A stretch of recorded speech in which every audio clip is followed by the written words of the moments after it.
ada yang berkata bahwa sujud tuh sihir lah. Itu saya tidak pernah bergeming karena selama yang sebelumnya tidak ada nilai kemusyrikan yang diajarkan di situ.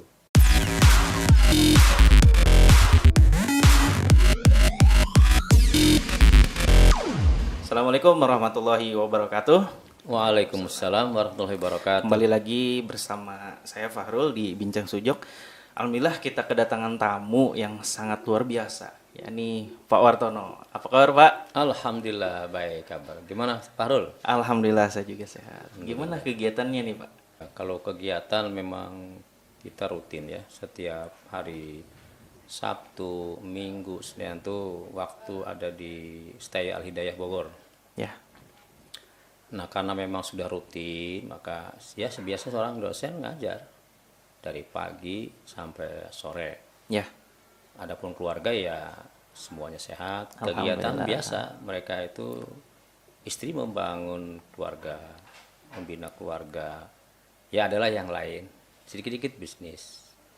Ya, tentang macam-macam yang intinya menilai ekonomi di zaman pandemi ini. Ya, Ya karena saya bagian dari struktur di Perpasi, maka saya pun meluangkan waktu untuk bagaimana berkontribusi dengan Perpasi.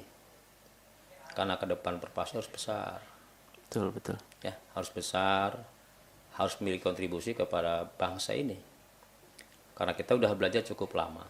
Ya, Ada level 1, level 2, level 3, level 4. Iya. Nah, 5, 6 saya nggak belajar. Karena banyak kesibukan. Saya juga berharap Perpasi ini bisa mengembangkan ide-ide gagasan-gagasannya agar generasi muda ke depan tuh mereka melek terhadap sujud ini. Jadi itu peran-peran saya di sisa-sisa waktu ketika saya mengajar. Banyak lagi kegiatan lain yang bersifat keagamaan, ya membina pesantren di Sukabumi, ya, membangun pesantren Sukabumi bersama generasi muda. Nah karena itu kita mesti memiliki satu kemauan yang tinggi ya, kemauan yang tinggi, semangat yang tinggi. Nah tentu ini tidak bisa sendirian, Ya. harus dibarengi dengan kerjasama dengan anak-anak muda yang memang punya semangat yang sama. Begitu Kang Fahrul kurang lebih. Sebetulnya latar belakang Pak Wartono ini apa gitu? Apa memang sedari muda gitu ya, lulus kuliah langsung jadi dosen? Apa memang sudah jadi praktisi dari dulu gitu? Oh iya. Atau seperti apa gitu Pak? Latar belakang pendidikan saya itu dari SD, SMP, SPG, lalu masuk ke YIN.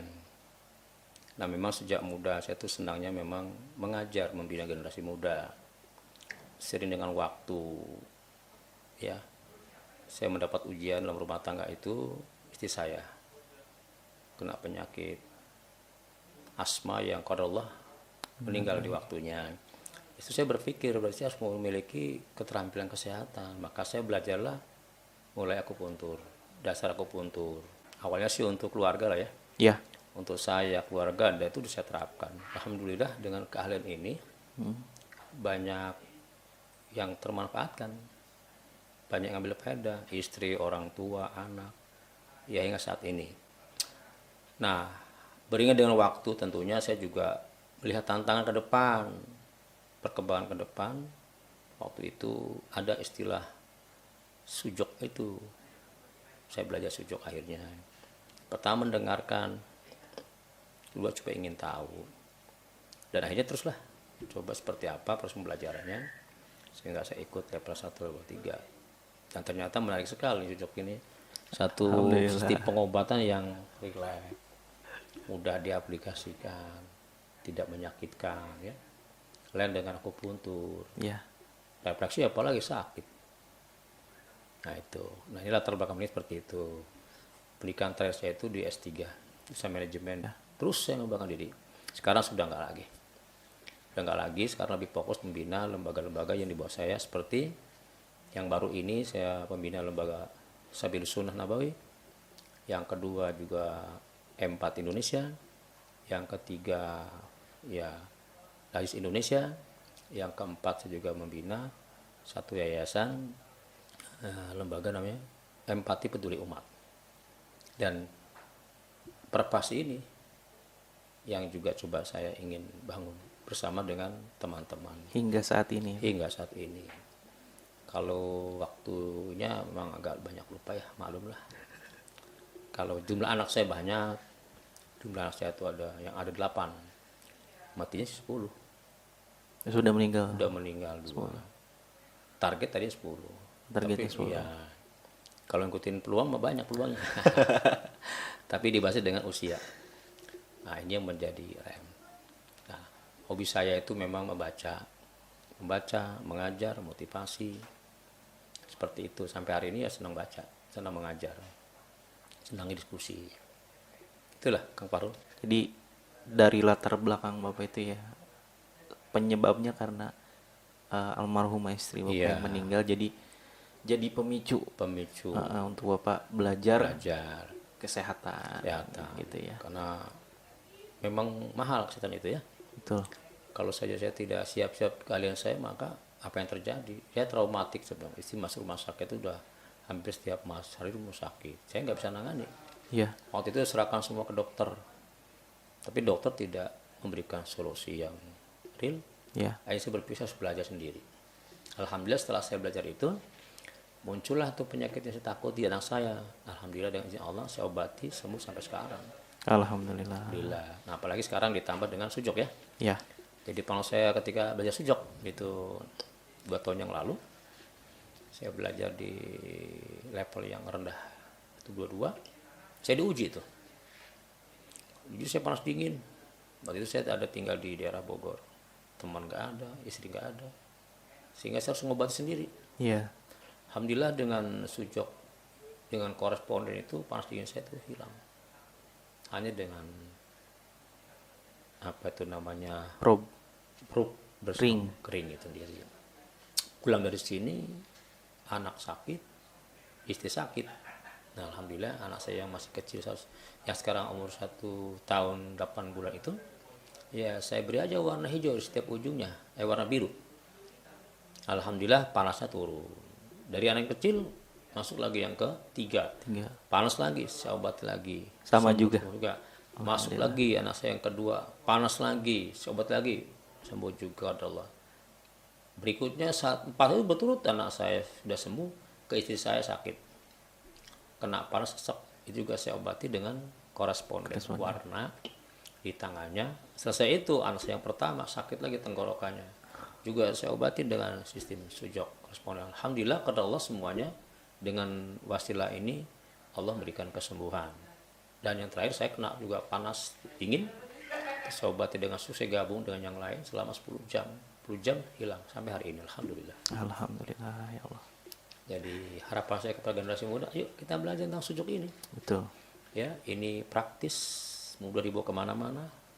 Ya, kalau hari ini saya tidak pernah bawa alat, artinya siap sujud akan melakukan treatment. Kenapa? Selagi kita memiliki ilmu dan keahlian kayak yang kuat, nah, dan tangan kita terampil, maka tangan yang Allah berinya banyak sekali manfaatnya. Jadi sekalipun tanpa alat, hari ini saya diberi keahlian bisa untuk menterapi orang. Sembuhnya kan urusannya Allah Subhanahu wa taala. Iya. Betul, Pak. Hingga sekarang semakin percaya diri terhadap hal-hal yang berkaitan dengan masalah kesehatan. Nah, seperti itu Kang Farul. Ada yang berkata bahwa sujud tuh negatif, memiliki stigma negatif gitu. Entah Iya. sihir lah, tidak islami lah atau apa. Itu bagaimana cara menjelaskan secara ilmiahnya gitu ke para masyarakat seperti itu, Pak? Iya. Sujud kan di Indonesia baru 2 tahun, kurang lebih 3 tahun jalan ini ya. Ya. Jangankan sujud, ketika saya pertama kali belajar akupuntur saja, saya dicap musyrik gitu oleh rekan saya sendiri. Iya. Tapi saya tidak pernah bergeming karena selama ini tidak ada nilai kemusyrikan yang diajarkan di situ. Nah begitu. Iya. Itu dengan sujud. Ketika sujud dipelajari, ya ada asumsi-asumsi teman-teman kita yang bahwa ini adalah satu bukan dari Islam, ya. Iya. Kedua ini ada syubhat, ya. Ya dikaitkan dengan klinik. Nah, sepanjang saya pelajari yang nggak ada itu semuanya, maka saya terus berjalan. Apalagi ini kan ilmu hasil riset ya. Iya. Yang saya pelajari itu sejak itu perpaduan pengembangan. Pertama pengembangan dalam akupuntur. Iya. Kalau akupuntur kan hanya ada 5 unsur itu ya. Nah ini kan Ya, 5 unsur. jadi 6. 6. Jadi nggak disebut dengan law axis itu kan. Ya. Nah terkait dengan tanggapan orang biasa lah ya, karena beda sudut pandang, orang itu nggak mau mendekat, nggak mau pelajari, nggak mau gali, ada hanya melihat fenomena harus diimpulkan. Nah ini saya sayangkan sekali, apalagi tokoh-tokoh yang berbicara yang selevel, harusnya orang itu bicara tentang objektivitas yang ada, justru ini malah memberikan stigma negatif. Ya. Nah hal itu nggak saya harapkan sebetulnya. Nah bagaimanakah cara saya untuk memberikan mereka itu pengertian? Ya saya katakan bahwa ini hasil riset ya. Ya. Artinya bisa dibantah dengan teori-teori baru, gitu kan? Kita sepakat bahwa yang menyembuhkan itu Allah Subhanahu Wa Taala. Betul.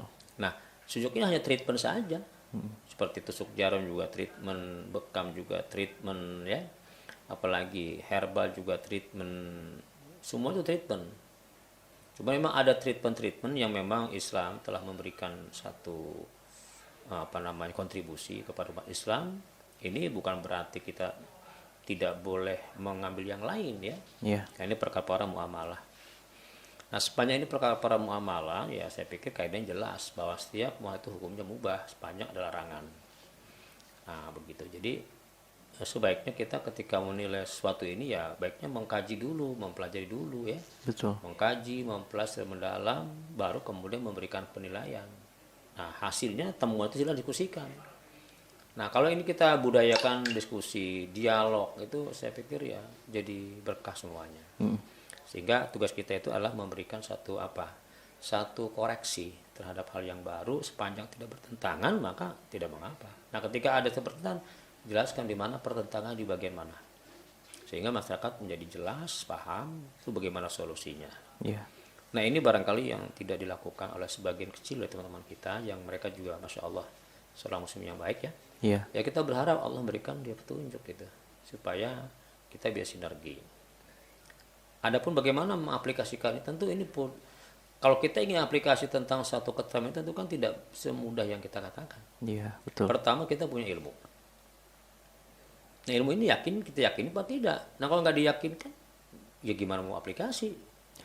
Nah kalau setelah saya pelajari, saya yakin bahwa ini menjadi treatment yang sederhana dan saya coba akhirnya. Ternyata hasilnya di luar dugaan. Saya pun bertanya, kok bisa begini, begitu ya. Karena saya pertanyaan juga dengan sujud, saya menolak. Ini nggak masuk di akal nih, apalagi ketika masalah warna, masalah biji. Nah, ketika itu memang saya belum punya ilmunya. Akhirnya saya coba mendekatkan diri saya untuk kenal dengan Heriza ke tempatnya, saya minta penjelasan. Nah beliau nyambut dengan baik, memberikan keterangan apa yang saya minta, beliau memberikan penjelasan. Akhirnya saya termotivasi untuk ikut program-program kursus singkat sujok level 1, level 2. Ya. Nah di sana saya tertarik, kemudian bikin lagi 3, 4, saya juga belajar. Alhamdulillah dari 4 level ini semakin luas wawasan. Karena di pelajar sujok ini memang sangat kaya sekali modal yang diberikan itu luar biasa dengan guru kita itu ya. Iya. Sehingga saya pikir generasi muda ini ya perlulah mempelajari ilmu-ilmu yang memang berguna untuk dirinya dan orang lain. Iya. Terutama ya kalau kesehatan ya sekarang ini ya sujud tuh nggak melanggar aturan ya. Iya. Dia tidak invasif, dia juga tidak melukai, gitu kan? Dia juga tidak menyakiti. Kalau kita memang lebih kuat di emosi, bisa kita usap-usap juga. Orang sudah rilis ya. Iya. Usap tangannya, usap jarinya sambil diajak bicara itu rilis insya Allah. Nah pengalaman seperti itu dalam menangani dan aplikasi ilmu yang saya dapatkan ya masih sedikit lah. Tentunya ini masih perlu banyak latihan dan menggali. Memang bukan sihir, bukan ini, karena memang sesuai dengan riset gitu. Cuman hanya memang datang ke Indonesia ini baru-baru. Ya. Gitu. Karena ini sesuatu yang baru biasa. Iya. Karena itu tugas kita perpasi namanya bagaimana ini memberikan penjelasan ke masyarakat. Artinya maka perlu diedukasi terus ya. Dengan apa edukasinya? Ya bisa dengan penyediaan layanan di website tentang apa itu sujok, sejarah dari mana. Nah, kemudian kita pun juga praktekkan. Iya. Jam terbang kita tingkatkan. Gitu. Sungguhnya sujok ini setiap orang bisa melaksanakannya. Dan sangat mudah, ibu-ibu bisa ya. Iya. Sangat mudah sekali, asal ada kemauan saja. Ya, itu ya yang saya sampaikan.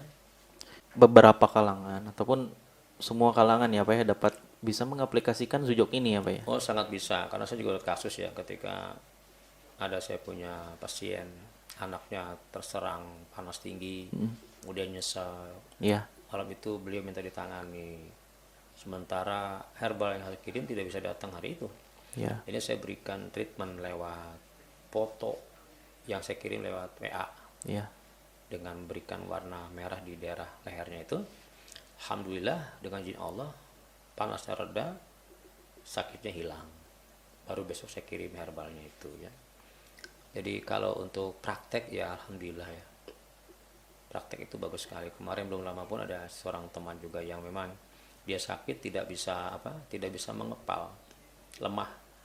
Nah itu juga coba saya treatment 2 kali, alhamdulillah mereka 1 kali itu langsung sudah memiliki kekuatan untuk mengepal. Bayangkan dalam hitungan menit, menit. yang tadinya orang nggak bisa ngepal bisa ngepal. Ini kan sesuatu di luar dugaan. Sekali lagi ini adalah memang kekuatan dari Allah Subhanahu wa Wa Ta'ala. ta'ala, betul. Nah, treatment ini bisa dikerjakan oleh siapa saja. Iya, Panjang orang itu mau belajar dan yakin. Kalau faktor yakinnya nggak ada ya sulit lah ya. Seperti itu. Jadi kepada masyarakat jangan takut belajar sejak ini. Ya, jadikan ini sebagai modal untuk membackup kesehatan anak kita dan keluarga kita di rumah. iya, Contoh anak panas saja. Kalau kita nggak tahu kan ke rumah sakit. betul. Ya belum antrinya. Iya, Berapa angkanya? Minimal 3.000. Kalau ada uang, kalau nggak ada. iya, Tapi dengan sujok bisa diatasi. Hitungannya tidak lagi jam, tapi menit. Ya, menit itu. Bisa ibu-ibu belajar di sini. Ya untuk nangani penyakit panas anak-anak gimana ya. iya, Buang-buang air bagaimana. Atasi anak pilek bagaimana. Sujok itu dengan mudahnya bisa diaplikasikan di anggota keluarga kita. Bahkan hari ini saya juga di awal saya pakai sujok. Makanya kepala saya pusing nih. Ya saya cuman pegang-pegang jari sendiri aja. Liris. Banyak minum air sudah. Ya sekarang nggak perlu obat-obatan kayak dulu lagi. betul Pak. Ya, saya pun nggak pernah buat lagi. Karena cukup dengan keahlian tani aja. Nah, ayo generasi muda kita belajar ya. Yang ibu-ibu juga nggak boleh patah semangat. Betul. Terutama bapak-bapak yang sudah pensiun daripada di rumah bengong. Belajar sujok. Bisa mengembangkan diri, bisa bergaul di masyarakat. Dan dengan ilmu ini kita bisa bergaul di masyarakat. Dan tentu ada peluang bisnis dalamnya Nah, Pak ya. sudah barang tentu filosofinya kalau kita umpamanya menanam padi akan datang gulma. Betul. Artinya tanamlah kebaikan, nanti ada efek di sana. Efek diberinya apa? Tentu orang kita kan paling baik ya. Iya, Orang kita tuh paling menghargai jasa orang lain. Nggak kita pinta pun mereka ngasih kok. Nah itu tinggal kita niatnya apa. Kalau kita membantu dapat pahala insya Allah. Pahala dapat, yang lain juga dapat. Wah ini berkah luar biasa. Ya, pahala saya kalau terapi orang itu masya Allah ya, alhamdulillah. Dapat minum, dapat makan, dapat jamuan, dapat makan. Terakhir apa? Dikasih lah untuk alat transportasi. Saya bilang hidup enak banget kalau begitu. Ya, orang lain bisa sembuh dengan sebab kita ya enggak? iya, Iya, jadi bahkan teman-teman dokter pun sekarang juga banyak yang mengikuti kursus-kursus sujok ini. iya, betul Banyak Pak. sekarang udah mulai menyebar di mana-mana. Ya, mudah-mudahan Perpasi ke depan ini ya akan terus berjaya lagi. Amin, amin. Ini kan apa ya, dari Pak Wartono sendiri. Latar belakangnya lebih ke akademisi ya, gitu. Mulai bergelut dan ibaratnya apa ya, membagi dua lah ke kesibukannya, satu di akademis, satu di apa kesehatan gitu ya. Nah, saya dengar-dengar Pak Wartono nih lagi mulai apa ya, gabung lah membangun Sujok Academy gitu. Nah, Sujok Academy ini apa sih Pak sebetulnya? Sujok akademis sebetulnya sebuah rancangan jangka panjang Ya, agar sujok ini sama dengan pengobatan dokter yang hari sedang berkembang. Kalau kita harap sana, ya, itu harapannya ya. harapan. Karena itu akademi akan menyusun silabus, menyusun kurikulumnya ya, kemudian nyusun RPP-nya, akan menyusun modul pembelajarannya. Ya, Udah barang tentu ini memerlukan banyak sumber daya. betul. Sumber daya manusia kita siapkan, ya. Kemudian manajemen kita siapkan, yang tidak kalah penting adalah dana kita siapkan. Betul. Karena ke depan itu masyarakat akan memilih sesuatu yang paling sederhana, yang hasilnya sama, sembuh gitu kan. Iya. Sedangkan sumber sembuh kita tahu semuanya Allah Subhanahu Wa wa ta'ala. ta'ala, yang efisien sisi keuangan. Iya. Kalau sekarang kan tahu sendiri berobat. Nah, makanya kami di Perpasi ini, di bidang akademi ini, punya suatu rencana besar bagaimana mengangkat Sujok versi Indonesia ini ya menjadi bagian dari dunia kesehatan yang ada di Indonesia. Betul. Sehingga nanti namanya jadi bukan terapi Sujok, tapi sebuah pengobatan ala Sujok. Nah, ini tentu ini butuh perjuangan ya. Betul. Itu sebuah harapan. Harapan itu kita jalankan hari ini, diskusikan dengan teman-teman tim di sini, akademik sini, sehingga kita sekarang sudah melakukan beberapa kegiatan. Di antara kita sudah mulai berbincang-bincang terkait masalah tentang materinya seperti apa, targetnya seperti apa, gitu kan? Iya. Sehingga ke depan itu kita ingin melakukan satu pembangunan di bidang SDM ini, tapi yang memiliki skill Sujok. Sujok. Tentu Betul. Sujok versi Indonesia itu Sujok yang memiliki karakter. Nah, karakternya tentu sesuai dengan landasan yang ada di Indonesia ini. Iya. Sehingga Sujok itu nanti ya rootnya sama akarnya, tetapi dalam pengembangan berikutnya adalah kita bisa berbeda dengan yang lain. Ya, sebagaimana Indonesia punya karakter gitu. Nah, ini sebetulnya kalau pemerintah mau melirik ini, itu sangat bagus menjadi pengayaan tentang dunia pengobatan. Kan begitu ya, karena Sujok ini sesungguhnya ya berbeda dengan pengobatan kedokteran konvensional lain, tetapi hasil sama. Contoh, kalau kita menghadapi sebuah kasus kepala pusing saja, sakit saja, tentu kan kalau kedokteran itu kan memberikan obatnya dengan antalgin, paracetamol dan sebagainya. Iya. Sujok cukup memegang jempol sebelah kiri saja, ya sesuai dengan peta yang diajarkannya, titiknya itu akan rilis hasilnya. Artinya Sujok bisa memberikan terapi yang bersifat akut maupun bersifat kronis.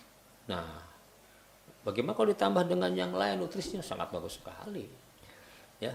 Nah, kita belum bicara obat, tapi kita bisa Sujok sebagai satu konsep terapi gaya baru hari ini di Indonesia ya. Nah, tentu karena ini akademik ya kita akan usung sampai memiliki jenjang pendidikan S1. Nah, Betul. Nah, tinggal nih undang-undangnya dapat tidak, itu aja. Iya. Nah, tinggal kita dengan pemerintah kerjaan seperti apa. Intinya kita komunikasi dengan pemerintah, kita ajukan konsep kita, nah kita diskusikan, mudah-mudahan ini menjadi satu sumbangsih kita kepada pemerintah, kemudian sumbangsih kita kepada masyarakat, sehingga masyarakat punya pilihan berobat kemana saja. Betul. Apakah mau ke Sujok, apa mau ke dokter itu jadi hak warga negara. Hak mereka dijamin oleh undang-undang. Iya. Hari ini kan tidak begitu. Yang terjadi, maka kita ingin coba melakukan satu terobosan baru tentang pengobatan-pengobatan yang memang kalau dikasih ilmiah ini punya alasan ilmiah yang kuat sama sekali. Iya. Ya begitu Kang Farul. Jadi sebetulnya bukan hanya kita bisa gabung Sujok Academy saja ya Pak ya. Bahkan yang hanya belajar, misal ada pelatihan atau seminar gitu ya, 1 sampai 2 jam, lalu itu bisa diaplikasikan sendiri, baik itu ke keluarga, diri sendiri maupun ke orang lain, itu pun dapat berefek ya Pak ya. Iya. Jadi satu dari kitanya bahagia gitu ya, bisa mengobati orang gitu ya lewat wasilah Sujok gitu. Tapi balik lagi apa yang menyembuhkan Allah. Gitu. Terus yang kedua memang itu tadi jadi peluang bisnis gitu ya. Dan yang ketiga menurut saya tidak memakai waktu lama gitu Pak. Iya. Karena kan kalau misalkan akademisi ya, dokter itu kan butuh waktu kalau itu 5 tahun ya. Lebih malah. Lebih ya. Ada yang 8 tahun ya. Sebetulnya kalau Sujok itu kalau ingin memang matang, secara teoritis itu 4 tahun ya. Betul. 4 tahun nanti dimatangkan di lapangan. Karena itu untuk para Sujoker yang tahap pertama dalam bentuk workshop aja udah bisa. Iya. Ya, workshop itu paling lama 2 hari ya. Iya. Belum lagi nanti yang ada yang 8 hari ya. Itu dipadatkan. Tapi 2 hari saja kalau kita belajar koresponden 1 saja itu sudah berefek sekali. Lagi tambah lagi dengan insek ya kan, sistem mini sistem gitu kan, dan umpamanya dengan biol meridian ya. Nah, itu juga udah luar biasa. Ya, apalagi kalau kita nanti masuk ke Tri Origin, wah itu lebih enak lagi, asik ya enggak? Karena itu teman-teman yang sudah belajar ini ya diperdalam tentang Tri Originnya ya. Iya, Diperdalam bersama di sini ya, kita bangun potensi kita agar hidup ini lebih bermanfaat. betul. Ya, daripada kita di rumah bengong, gabunglah kemari ya enggak? Iya. Nah, nanti kita belajar lagi. Alhamdulillah sudah 2 kali saya belajar di sini ya. Terus upgrade keilmuan. Iya, Tadi kira-kira jam 9 sampai jam 10, setengah 11 saya udah belajar lagi mempertajam tentang Tri Origin ya, Tri Origin dan aplikasinya dalam menangani kasus. Saya semangat. Jadi ini insya Allah selesai depan juga saya terus akan perdalam sujok ini, terutama tentang teori originnya. iya. Mudah-mudahan sehat ya. Alhamdulillah. Mudah-mudahan peluangnya juga masih dapat. Kalau saya banyak umur insya Allah. Amin, amin. Oke, Kang Farul. Itu ya pengalaman dari Pak Wartono gitu ya, dari mulai awal Iya, kenal saya sujud sampai dasar saat ini sekali gitu sampai ya. saya terus berkomitmen ya. Iya, Berkomitmen ingin terus mempelajarinya, mengembangkan, ya tentu mengaplikasikannya agar hidup ini terasa berguna ya. iya. Di samping saya juga memang sedang mengembangkan pondok pesantren. Insya Allah pesantren yang saya akan bawa ini akan memiliki kurikulum berbasis sujud nantinya. Masya Allah. Ya, diharapkan santri hafal Quran ini punya keahlian untuk terapi fisiknya. Ya, hatinya udah bagus Quran nih. Nah, keterampilan fisiknya harus diajar. Ketika nanti ada ustadz yang sakit, Iya, sakitnya masih ringan, sujud bisa tampil ke permukaan betul. tanpa harus minum obat umpamanya. Iya, Saya begitu. Ya. Nah, saya ingin melakukan hal seperti itu. Tentu ini tentu butuh satu perjuangan teman-teman. Ya, butuh bantuan semuanya. Karena tidak ada orang berjuang sendirian gitu ya. Pak Wartono ini punya pesantren gitu ya. Sebelum saya diberikan pesan ini, saya diberikan amanah diangkat jadi penasehat di satu pesantren Darul Ihsan di wilayah Cibadak Cibadak. dari tahun 2017. Ya, Alhamdulillah sekarang sudah mulai berkembang ya. Dan anaknya rencana akan kita juga masukkan kurikulum tentang sujud rencananya. Tinggal nunggu nanti dari sini modulnya saja ya. ya. Nah yang kedua ini juga saya sedang membangun. Dapat tanah wakaf, semuanya wakaf. Ini pun akan saya gratiskan. Masya Allah. Nah kurikulumnya pun insya Allah nanti akan kita masukkan sujud gitu kan. Karena gini, seorang dai yang punya keahlian lebih di bidang ini tuh akan lebih mudah diterima di masyarakat. Betul. Kalau orang kota udah banyak lah ya, Ya, tapi orang desa kan nggak punya. Nah makanya untuk menangkal hal-hal kesyirikan umpamanya harus tampil seorang guru agama yang punya keahlian untuk mengobati orang lain. betul sekali. Nah ini di samping ruqyah, Iya. bekah, umpamanya kan, apalagi refleksi, maka sujud akan tampil lagi di sana. Gitu. Betul. Sehingga ke depan tuh generasi muda dia penghafal Quran, dia akhlaknya baik, akidahnya baik, dia punya skill yang luar biasa. Sehingga untuk nolong masyarakat itu real. Jangan sampai ketika ada masyarakat si anu sakit, ya Allah kasihan amat ya. Nah, kan kurang perannya. Kenapa perannya kurang? Ya karena nggak cukup skillnya. Tapi kalau seorang dai itu cukup skillnya, begitu dengan masyarakat sakit dia tampil ke permukaan, dia akan selesaikan dengan keahlian yang dia miliki itu. Sehingga keberadaan ustadz di kampung itu betul-betul memiliki manfaat yang besar, bukan di sisi agama saya, tapi si Kristen juga dia sangat bermanfaat, sehingga masyarakat itu senang gitu kan. Gimana ya kalau pedalaman kampung di rumah sakit? Ini perlu ada ide yang kita lempar ke sana itu nanti memiliki keahlian seperti itu. Iya. Nah bahkan nantinya mereka akan diajarkan sampai maka itu bisa mengobati sendiri gitu. Toh sejak ini tidak memerlukan pendidikan yang tinggi, tidak. Iya. Asal mau belajar saja Iya. bisa. Tentu disampaikan dengan bahasa yang sederhana, dengan metode-metode yang mudah, dengan pendekatan yang persuasif bisa. Kalaupun tidak formal cukup dengan latihan setiap hari juga bisa. Iya. Ya. Intinya ada kemauan belajar untuk melakukan satu perubahan. Oke Kang Fahru? Oke, siap. Apa ya, menarik sekali ya Pak ya. Salah satu pesan gitu ya, pesan dari Pak Wartono. Khususnya untuk generasi muda nih Pak. Iya. Khususnya untuk generasi muda. Apa sih yang harus dilakukan oleh mereka? Apalagi kan sekarang nih ya, data dari Kemenkes.